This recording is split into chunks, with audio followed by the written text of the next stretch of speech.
That's the way these cats do. They always try to make an old hot rod. Den jävla macken tar sig slut. Vi får domedagen där. Josef bränner i flaska. Medan den jävla macken tar till. När du vaknar om morgonen följer du dig imperialistisk. Stor synd säger den jävla macken. Oh, I don't know what you were saying a while ago, but you said something about an old hot rod or something. I didn't hear you right good. Well, I was talking about my son taking my old car. Den jävla macken tar sig slut. Vi får domedagar där. Josef bränner i flaska. Medan den jävla macken tar till. När du vaknar om morgonen följer du dig imperialistisk. Stor synd säger den jävla macken. I don't know what this kid has got on this old radio or this thing. Every time you listen, you're going to hear something. And I don't even know what the thing is saying. Well, I couldn't say much.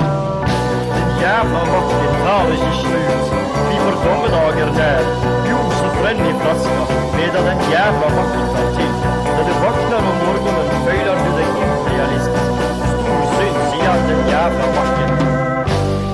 You know, I tell that kid all the time, if he ain't careful, he's gonna kill his crazy old self. And that devilish old hot rod. Well, you know, I tried to tell my kids the same thing, but I never could get nothing across to them. They always was hard-headed and never would listen to nothing that I said.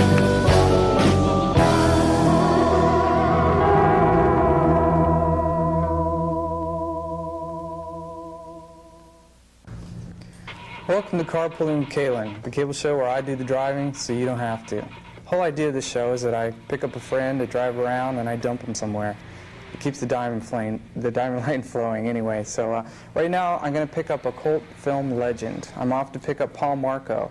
He's better known to all you schlock film buffs out there as KELTON the Cop from Ed Wood's incredible film, Bride of the Monster, Night of the Ghouls, and the infamous classic Plan 9 from Outer Space. It doesn't get much weirder on the road than this, folks, so glad you could join me, and there's Paul now.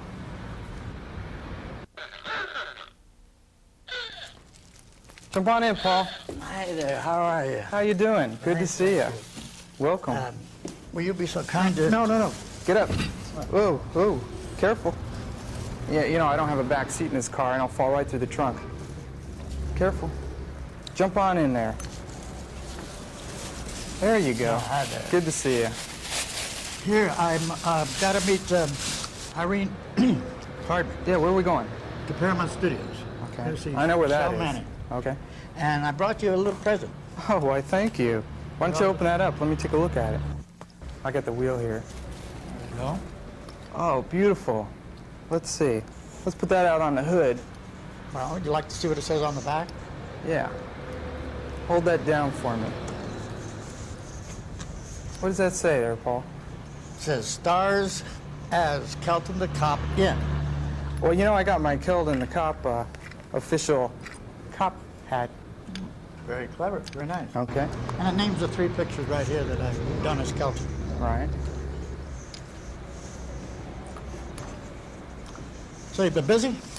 Oh, I've been driving people all week long. I'm so burned out. But you know, it's good to see you, and it's good to be able to take you to Paramount because I'm a big fan of yours, and I'm a big fan of Ed Wood, and I'm glad that you could join me on this trip. And I want to hear all about those days and everything that's been going on with you. So why don't you fill me in on a little bit of the adventures of... You got a couple of hours to go, or well, about a week or something? You know, Paramount's only about 15 minutes away. What can you fill me with in that time? Well, where do you want me to start? Oh, let me get my glasses on. It's kind of bright out here. Why don't you start with how you met Ed? Because I think a lot of people are probably interested in how you met Ed Wood and then progress into becoming one of the big stars of Plan 9 from Outer Space, the most classic schlock film ever made. Right. Well, my publicity man introduced me to Ed, and he said, this is some guy that's going to go far, and he said, he's a hype, wonderful type of person. You're going to just love him. And so I saw him, and I did fall in love with him. He was just great. Right. And he said he was going to do a picture called Bride of the Atom, which later was named Bride of Frankenstein, or is it Bride of the Monster? I'm sorry. Was that the one with Bela Lugosi? Yes, right. That was the last one that he shot that he spoke in. In fact, there was a very, very beautiful scene that I witnessed while I was doing that with him. Yeah. It got to be. Let's get this over here. Okay. It was getting late at night. We were on location at Griffith Park, and Bela said, "Gee, Paul, I gotta go down to my apartment. Can you take me?" And I said, "If Ed says okay, I'll be okay." So Ed says, "Oh, no, you can't take him. I mean, use the driver. I need him here." And Bela says, "I won't come back then." So he's, "Okay, Paul, you better go." And most wonderful thing, because this is right after Bela gave himself up for taking dope. And it was very, very sad. It seemed like there was nothing on the air or papers. Was this Every the late day. 50s? What Yes, year was that? right, the late 50s. 50. And his names got bigger and bigger and bigger. Right. He had nothing else to write about. So he gave himself up at Norwalk Hospital, and we finished the picture. Oh, let's see. Careful, you got an insect there. Oh, okay. Can you hear me? There you go. There you go. You know, see, I don't have any glass in here, so all these bugs fly in, so just deal with it. You know, it's a clunker. What can I say? It looks great and feels great. Well, thanks. So anyway, we were going to do the night rider. Let's see, it was like the Ghoul Goes West when he got out. And only he was so weak we didn't do it. So we going to shoot another one called The Night of the Vampires.